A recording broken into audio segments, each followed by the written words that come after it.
All right, it's 6 o'clock, so we'll get started tonight.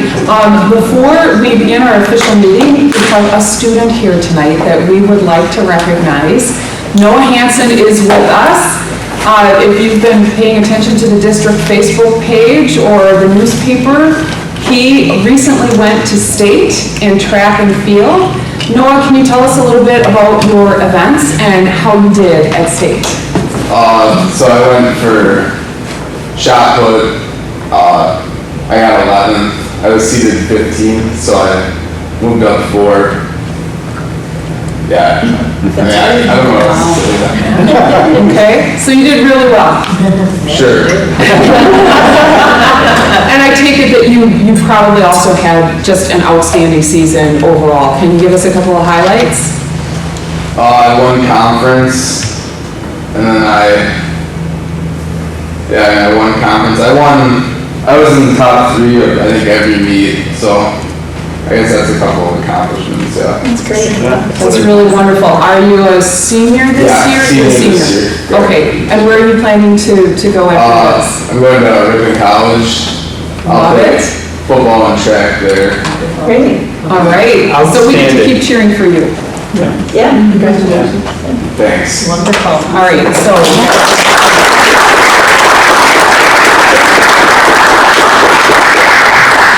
we're going to get a picture. We take a quick picture.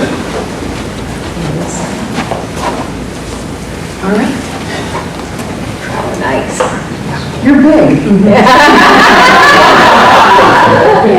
You're just small. How tall are you?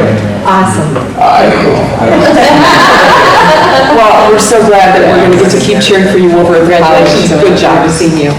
Good job. Thank you for coming in tonight. Congratulations. Thanks, Dawn. Okay, that's fine. Thank you. Good job, Noah. Thank you. Cool shirt. All right, so I'll call this meeting to order for the Ripon Area School District. I see that everyone has logged in and is ready to go. Also, we'll affirm that this meeting was noticed in accordance with Wisconsin law. And we'd like to start with our statement of our district vision. We are one of Wisconsin's finest school districts, fostering excellence for all through innovation. The first item on our agenda tonight is written comments. Do we have any written comments tonight? No. Okay. So we will move on to visitor comments. And I see that we have Shane Dalton signed up to speak tonight, if you'd like to come forward. Simple. Just want to thank everyone that took the time to speak with me about the policy and hopefully the policy change. I appreciate the time that you took to do it. I just want to thank you on behalf of my family. I know there's a lot of other families I spoke with that are very appreciative of it, so thank you. Thank you. Thank you. Thank you. All right, that concludes our visitors' comments. Our next item is the adoption or adjustment of the agenda's order of items. Do we need to make any changes?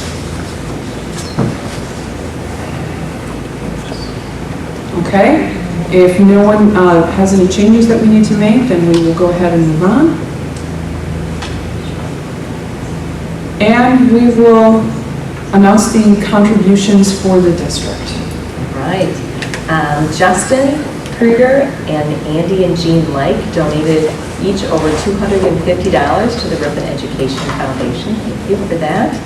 And Walsworth provided their third and fourth installment of $2,000 towards their $10,000 pledge for the Inglesfield group. So again, so appreciative of those contributions to our district to help us keep moving forward. Thank you to everyone for their contributions, not just this month, but all the different contributions we get over the months. The next item on our agenda is our 2022-2023 end-of-year dashboard report.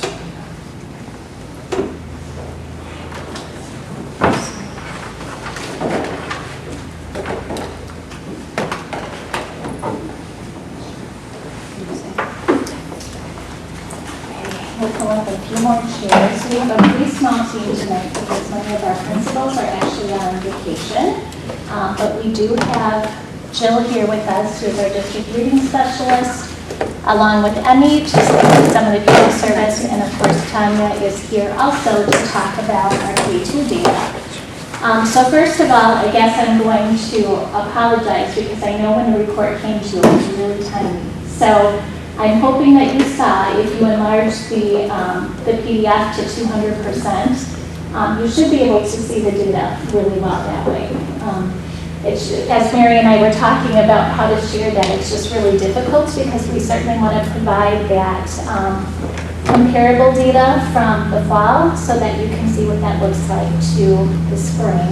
And in order to do that, unfortunately, you have to zoom in to see it in this document. So hopefully you were able to be able to see that well. I guess I'll start. We have, obviously this report is 21 pages long and there's a lot of information in there.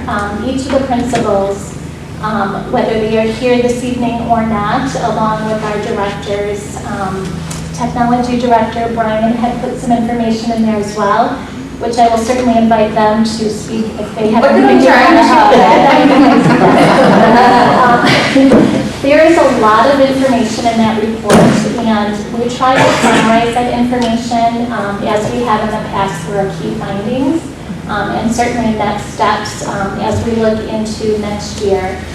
So we're not going to necessarily go through the nuts and bolts, the details of all of the data in there. I guess what I want to do is kind of open it up to you if you have any specific questions that you want to ask us about the data.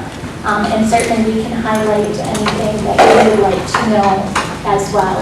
Like I said, it's a monthly report, so I don't want to take up too much time in reiterating what's already in there, but certainly we're here to answer questions that you might have. And we look forward to the opportunity, I guess, to share our celebrations. It's always fun to be able to especially look back and see the growth that we've made from that fall to our end of year data, which I think is highlighted throughout the document. So, and again, that is huge accolades to how hard all of our teachers have worked this year, all of our interventionists, our full team, really, our administrators, in supporting everyone to be able to make that kind of growth that we see every year. Certainly the data will reflect there are some areas that we continue to focus on. As I mentioned at previous board meetings, and to thank you for approving the adoption of new materials. We're really excited about that opportunity to grow our literacy instruction with our teachers, which will hopefully have a tremendous impact on the academic growth of our students in literacy as well. So I don't know if there are any specific questions that you have as you previewed the data, but we are happy to answer if we can. Yeah, absolutely. I have a couple questions, but mostly comments about the great job. Kudos to the staff. There's a lot of great information in here, and I'm a data person, and I love reading through all of it. Kudos, I mean, especially for all the increases of literacy and mathematics. The only question I had, it really is not a question, but I looked at, I think it was the third grade benchmark for reading assessment, and it looked like there was a high level of non-proficiency on page 4. But then when I look at Murray Park, it looked like, you know, there was like a high level of proficiency. So I didn't know if there was something that you as the, you know, experts could attest to that, or what's, I know there's a lot of intervention happening in that whole school, and maybe with COVID that, you know, there's a lot of catch-up that happened. So it was more or less just something I noticed, and I was pleased to see that Murray Park, the big, you know, Park's looking at Barlow journey. Yeah, so I was looking at Barlow first, and then, and I know they're separate. Yeah, absolutely. That is a conversation. In fact, Jill and I just had that, was it last week, as we were compiling especially the BAS data, the benchmark reading assessment data that you see in here. We often do notice discrepancies between the BAS information, which is very, very detailed reading, very specific reading information, versus the iReady data, which is less specific and less focused on comprehension and things like that. So I'm sure that speaks to the discrepancy that you see in regard to that data specifically. Add into, Yeah. typically we see a lower amount of first grade students that are at or above. First grade is a year of tremendous growth as far as expectations, physical growth, mental growth, emotional growth. And so typically what we will see is a dip in our scores in first grade and then a rebound when they get to second grade. The second grade that we have on here is the last of what we call our COVID babies. And so these were the kiddos that were in 4K when we were doing virtual school. And so what we found actually with this group is we found that there was a higher need for support in the area of social emotional learning because these kids didn't have all of the typical social experiences that kids in the past had had because it wasn't necessarily always safe to go out in the community and in public. And so they were just need more support in those areas. But they grew quite substantially. And now we're confident that having some of those holes filled in, that when they hit third grade, then we're going to start to see the academics catch up a little bit. That's kind of what I figured out. Well, that's what I assumed. Also, I thought there was significant growth in reading and math at the middle school I recognized, which was awesome. And then at the high school, the course pass completion rates were phenomenal. So again, kudos to you. I mean, I know all the interventionists and everybody that helps the staff. I've seen it, so I know how important it is. So kudos to you. Thank you. Christine, when did we start using iReady? Boy, we are in we're in our second renewal. We must be in year 4 or 5. I think we're in year 4. It's gotta be at least- Year 4 for you. At least 4 years. Yeah, because we just started our second 3-year renewal process. So, Okay. yeah, year 4. We've only been using iReady at the K-1 level for a year, really. Last year was our first year that we started, year 2. We completed year 2 with that. So at the middle school, it's kind of funny that you say that to me. It's because at the middle school, as we go through, we see that iReady, kids are less motivated because they've been using it for a really long time. So sometimes those results, we notice a discrepancy truly in the performance because by the time we get to middle school, we are just kind of done, right? With, especially at the end of the year, trying the best and things like that. So I know Mr. Bundy's been working really hard with his teachers and just trying to figure out ways to motivate our students. I know iReady has made some changes even to the platform itself to make it seem, I guess, less juvenile and more, more intermediate in terms of surface and things like that. And I too was really pleased at the results of that information. But again, that's also why we use multiple measures, right? We use iReady as our local assessment. We are awaiting our our state assessment results, which we will certainly take a look at closely when the teachers return, when those results are available. And really just doing some side-by-side comparison so that we can truly get a really great measure of the progress that the kids have made. But we are, like I said, very proud of, our diligence with our students and then certainly the work that our teachers have done in terms of providing that academic support to our kids. I was asking about which year, just to see, do we have data from like 2019, 2020 to compare pre-COVID, post-COVID, see how we're doing? We do. I know in previous reports, I think was it last year's report, we had provided that side-by-side information so that you were able to see that. Certainly if that's something that you would like to continue to see, we can provide that in another update in the fall once those scores are received so that you can see that. It is certainly interesting to see what things look like pre-COVID versus what they look like now, to see how on track we are becoming.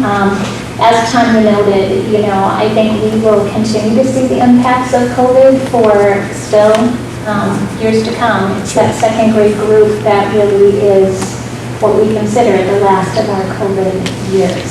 And it certainly has had some tremendous impacts socially, emotionally, but also academically, which you'll see, which is why, we're asking for some additional support as well, academic support to get our kids to proficiency and to those levels that we had seen pre-COVID. Sure. Chrissy, just curious, not the last of the kiddos, but kind of the beginning, like the COVID kids, because it kind of went on and on. Are we seeing where they're getting to the gap is closed as they're getting older, right? I would say we're starting to see gaps closing as kids are going through, when I think about our fifth graders who would have been third graders or so during that shutdown year, they're making gains. We have closed the gap for some kids. It's still, when I looked at the Sears data, I'm like, okay, it's so much better than it was, but it's still not quite to level. Usually by fifth grade, we have like 92% of our kids are reading at benchmark, and we're still in the high 80s at fifth grade, so we've still got a little bit of gap to close yet, but it's so much better than they were when they came back after the stay-at-home time. So it's getting there. It's just not something that we're able to fix in like 1 year. It's taking, it's taking like 2 or 3 years out, and so it's a really slow kind of process. Yeah, and then our kudos kids, to you guys too, for keeping on that. You know what I mean? Yeah. Because things happen, time moves on, and some kids kind of slip through the cracks. But I think as a district, we're really focused on making sure that we're keeping an eye on those kiddos who we know were directly impacted in their growing and their stages, and really trying to close those gaps before they leave our Ripon nest. So as we kudos look to you at guys. the cohort of kids, which would now be like our first graders, our kindergartners, our pre-kindergartner students, certainly, and whether this is a direct result of COVID or not, we certainly do see differences in how kids are entering socially and emotionally. That's going to be something that will not change, just back to pre-COVID era, which is why, the K-2 level is so intentional with the work that they are doing with the play-based and with the social emotional, initiatives that they are doing, which I think will have a tremendous impact, right?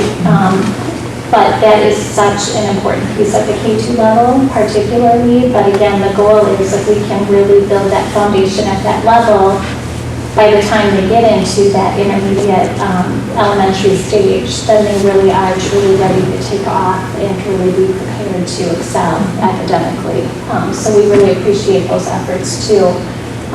Like Tanya noted, that kindergarten, that first grade level especially, is such an area of tremendous growth. I mean, so many come in from hardly being able to read to then being able to, take off, and when it clicks, it clicks.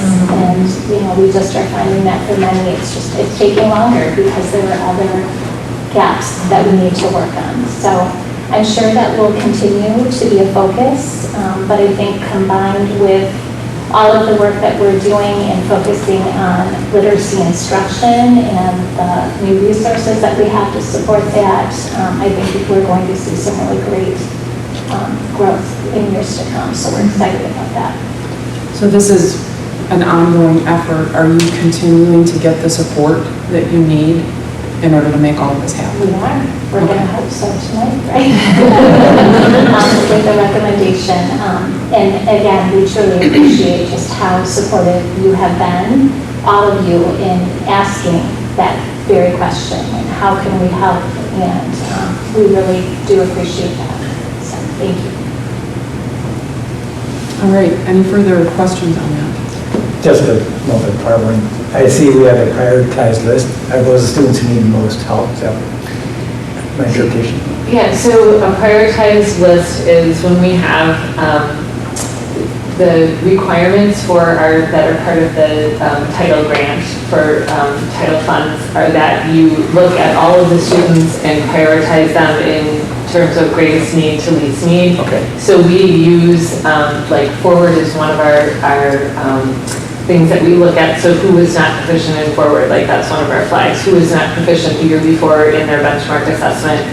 We assess students, we have a number of assessments we use so that we're not just looking at one, so that we have a range of things to look at the student altogether, and then we prioritize a level of need based on their assessments, and then we serve students in that order. So we do that in all of the title schools, and then the middle school, though they were not titled this last year, also used that process just because in terms of best practice, are we helping the neediest kids? It's an easy way to do that. So we create that list each fall and then use that in supporting the students, creating that schedule at the beginning of the year and then supporting kids and keeping an eye on who is on our list but didn't get support through pull-out entitled but should be getting support in the classroom. How are they doing? Keeping track of that, making sure that we don't lose anybody.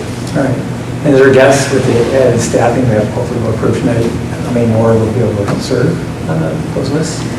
Well, we certainly, when we have more people, we can serve more students. That's always our constraint, it's time. Sure. And then the things that sometimes play into that make it a little more challenging when we have students that, because of their particular needs, the gaps that they have when they need more intense instruction, sometimes that one-on-one is the best way to provide that support, especially if they're at a level where, we have a student well behind grade level, they might be the only kind of student at that level, so we want to provide that really intense instruction to get them up as quickly as we can. So when we have more of that really intense instruction, we have less students that we can serve. Mm-hmm. So that's one of the things that we have just kind of been really working to balance. How are we providing enough intensive support for the kids that really need that and still providing some of that kids that are just a little bit behind grade level, still providing like a targeted instruction for them as well. One of the things we've been trying to work on, Tammy's worked on it a lot, I've done quite a bit with the third grade because they had a greater need in that area, is helping the teachers to do some of that targeted instruction, have that targeted piece be stronger within the classroom so that they are working on small groups and differentiating their lessons based on the needs of the students that they see in their classroom. So that's made a big difference in being able to support students when we don't have enough interventionists for everyone.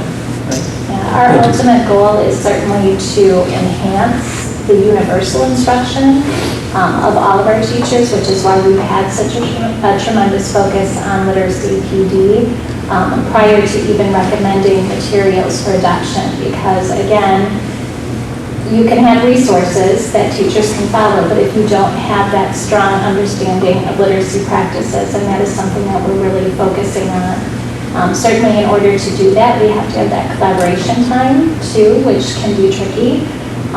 Just to, have that time to be able to work with our teachers and for them to be able to collaborate too, just to talk about the various needs of our kids and how we can best support them.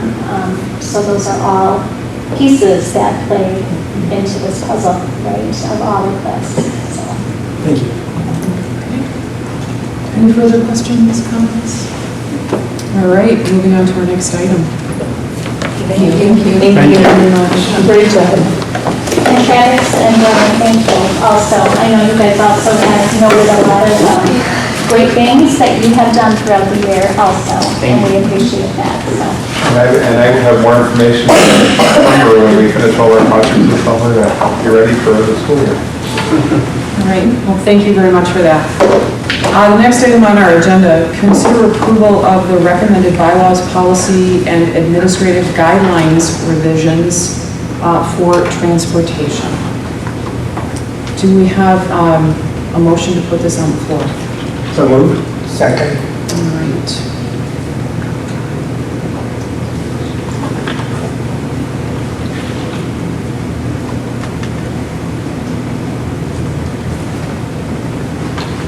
All right, do we have any discussion? I know, I just had a question for Mary. If you sent out an email to all the parents, did you have any response, questions, or is there? Just in talking with Christy Schmidt, who receives the forms, she did have a number of forms already come in, so I thought that was really good. But I don't know if that was a lot of discussion. I anticipate probably more forms will come in right before the fall to get ready for the school year, because families may have made already arrangements for summer school. Okay, so I was more thinking, was it clear enough? Yeah, I don't know that that she had many parents call with questions, but we certainly welcome anyone to call and to send, to get those questions answered. So. Okay. Any other questions? Any other discussion? All right. Seeing none, we will vote.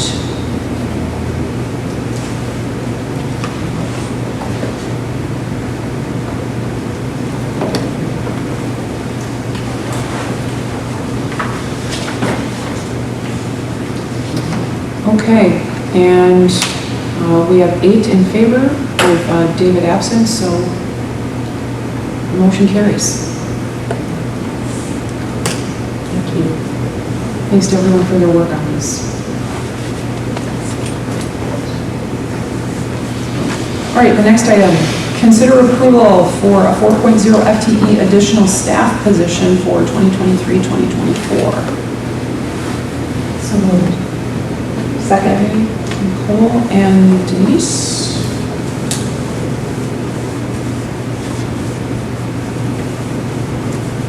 Do we have any questions or discussion on this? I just had a question. There was some comment, and I don't remember where it was, that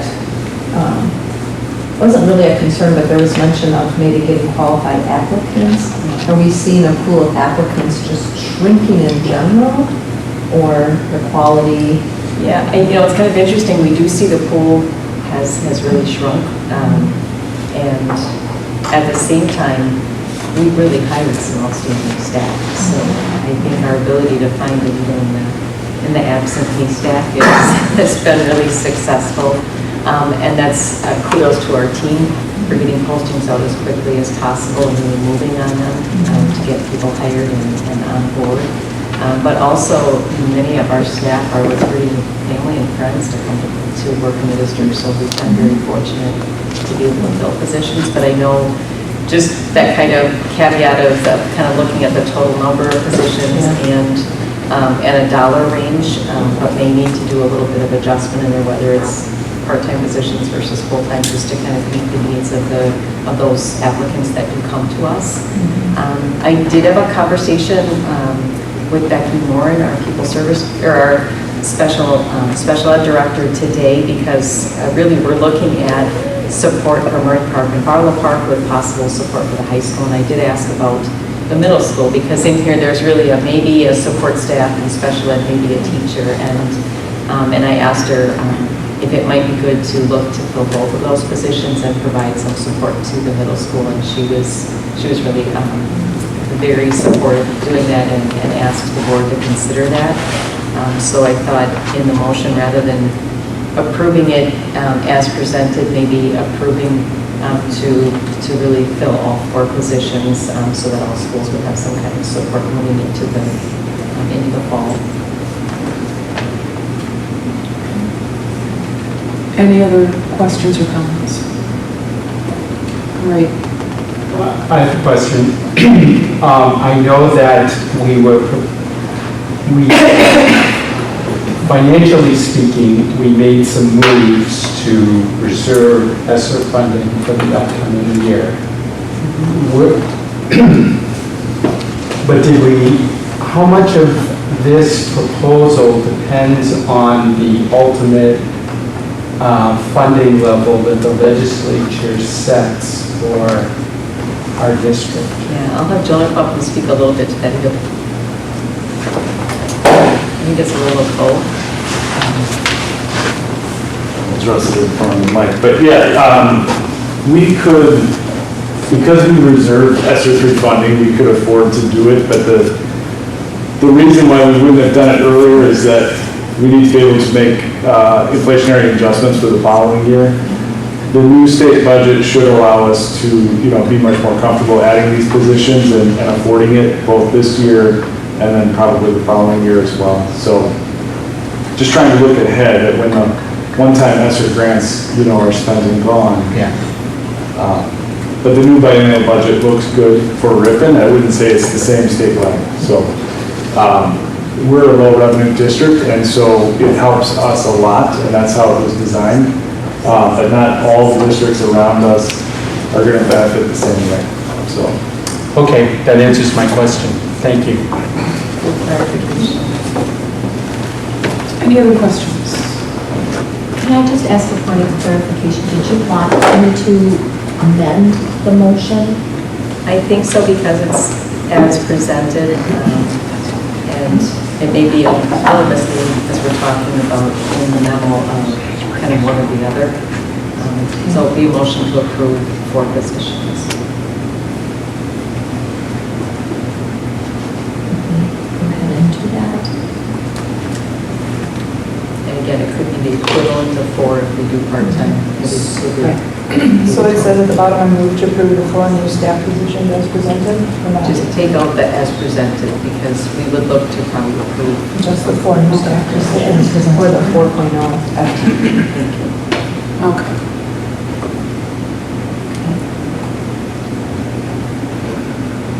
And so are we fine with our motion and our second on that, just logistically?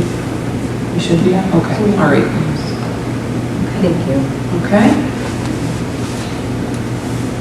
All right, seeing no further questions, I will call for the vote.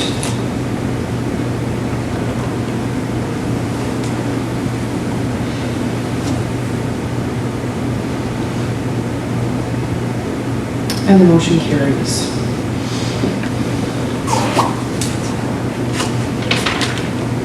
All right, our next item, consider approval of teacher overload pay for 2023 and 2024. I have a motion to put this on the floor. So move. I second. Thank you. That's Andy and Lori.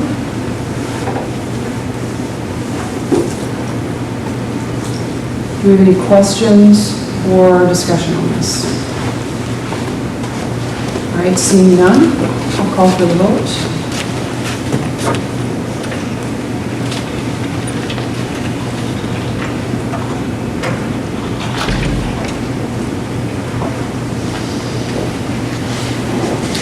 And the motion carries.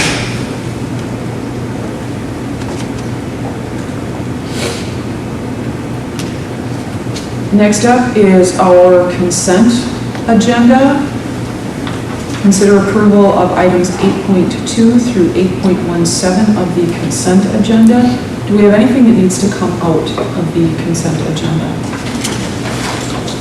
Okay. In that case, do we need a motion to put this on? I move the consent calendar be approved as presented. Thank you, Denise. And I'm sorry, did I hear that? Lori, that was you? Any discussion on this? You can't discuss. Okay, thank you. No problem. Since we aren't going to have any discussion, I will call for the vote.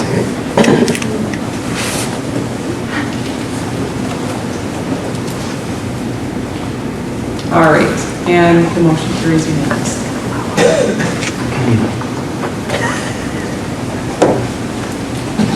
All right, possible upcoming action items. Consider approval of the mission and vision update to Journey Project School.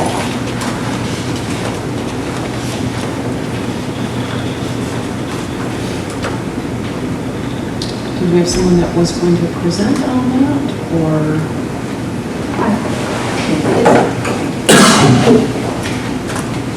They just changed their wording in the mission and vision. Okay. And they just wanted it to be updated in the contract. Okay. That was it. I think it was highlighted in there what they wanted to change. Okay, any questions or conversation around that? I don't have that in mind. Basically, Tanya, the Journey School, Journey Project School was not specifically project-based learning. Is that, and this wording it is specifically project-based learning. They just wanted, when they were doing some of their strategic planning, they adjusted their mission and vision to be more aligned with K-2 Okay. work. And so rather than teaching them to flourish in the world, they said in the classroom and beyond. So trying to make it more K-2 specific. Got it.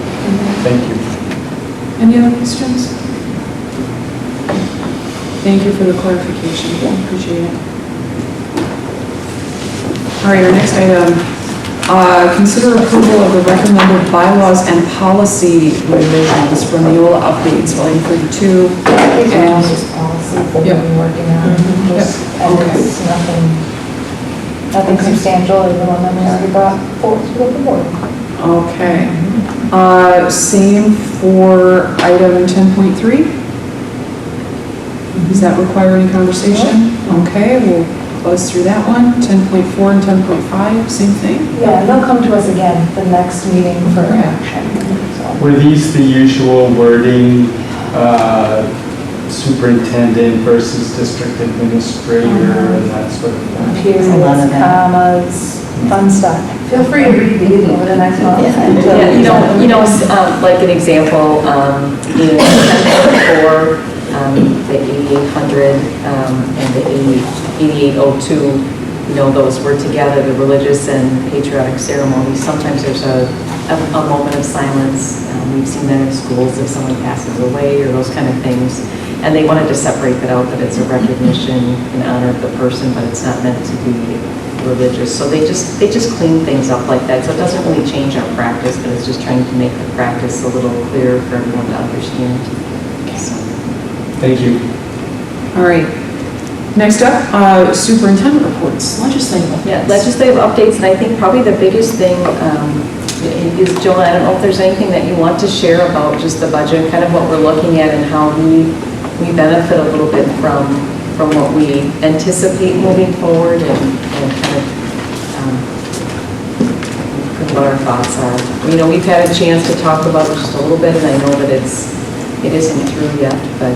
Yeah, there's been a lot of things happening very recently in the last, I would say it's like 3 weeks, I guess, or 4 weeks that I've kind of become aware of that are important to us. So the low revenue limit ceiling, which is the lowest amount that a school can be funded per student, was $10,000 and it had been there for 3 years. But they are raising it now to $11,000. So that's how we benefit. It's a large increase for us. The districts that aren't going to benefit, that we're already at $10,650 or something like that, those districts are only going to receive, I believe it's a $350 benefit per student. So when I say that some of the surrounding districts are not in the same situation we are, they're only going to receive a $350 benefit. We receive nearly $1,000 benefit with this current budget. So it helps low revenue schools a lot, and we're one of those. So that's why we're very optimistic about this budget. Not everybody feels the same way about this budget, but we feel really good about it. The other thing that's somewhat significant to us, there's a few little details, but the other thing is they're going to increase state aid for special education reimbursement by, I think it's between like 2% and 3%. Somewhere in there, it'll be an increase for us. It's not a ton of money, but that'll benefit us as well. And then I think there will be some state aid to also help with property tax relief so that it's not all new revenue that comes from local taxpayers. A good chunk of it will come from the state, and I think there's going to be more announcements about that soon. So that'll be also something that we're really anxious to watch and see how much state aid they increase as well. So. And we're appreciative that things are moving forward because we had a year where it went into the fall, and it is so nice to have some knowledge and movement. And it's tough for everyone to meet the needs of everyone across the state. And again, we just appreciate that our legislators are working to move this forward now. Thank you. Thank you. All right, general fund interim budget report. Do we need any conversation around that? Anybody? Okay. Food service interim budget report. Any questions? All right, moving on. The memo for year-end finances. Any questions or conversation around that? Okay.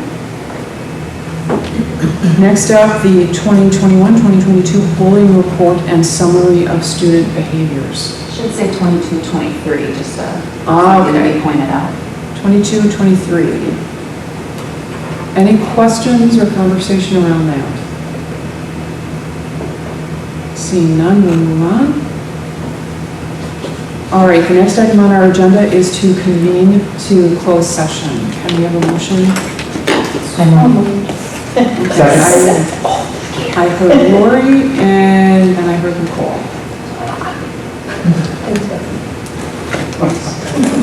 All right, calling for the vote.